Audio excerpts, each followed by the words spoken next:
mention many more bands, couldn't I? It generates millions of pounds and it supports thousands of highly skilled jobs. But it has, of course, been one of the industries hardest hit by the pandemic, as Judy Hobson now reports.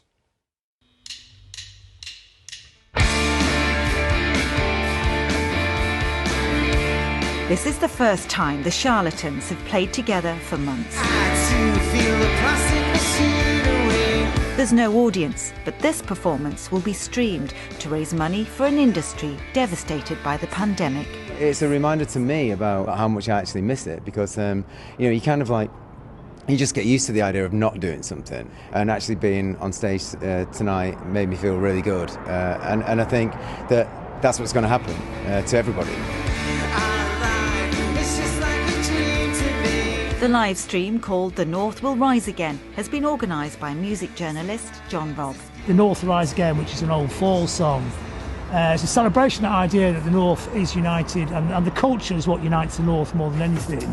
The music industry feels forgotten, and yet it's a huge economic player. In 2019, it contributed £5.8 billion to the UK economy.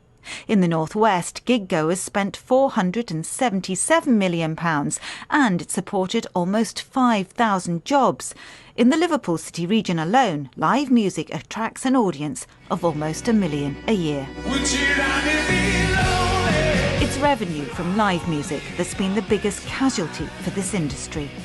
Venues like this one in Manchester might be small, but they play a big role in the music scene. 23 years ago, an unknown band played here, but they were spotted and signed by a major label.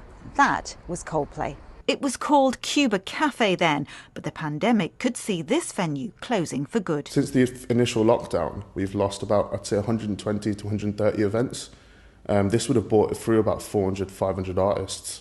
And in total, we estimate about 18,000 to 20,000 patrons. So, I mean, those figures alone kind of show you how much revenue's been lost there. Up-and-coming acts still rely on local venues.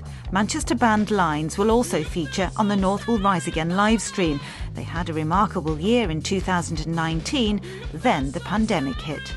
We'd come off the back of a really positive and active and momentous year, and kind of got some awards and lots of plans and album plans and everything. So it all disappeared overnight, and so it's just been a waiting game. So it's a really exciting time to be feeling like we can be getting back to normal at some point in the near future.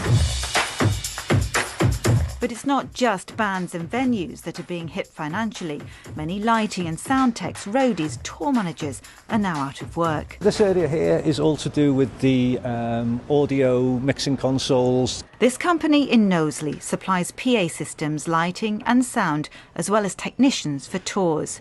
From March to the end of August, there was about £10 million worth of business wiped out from major tours, from artists like Script, Snoop Dogg, Pussycat Dolls, Sam Fender. It's imperative now that people appreciate that there is a huge supply chain that sits behind their favourite artists or their favourite festivals that need to be supported. And all artists are desperate to play live again. The North Will Rise Again will be streamed at the end of the month. Judy Hobson, BBC North West Tonight.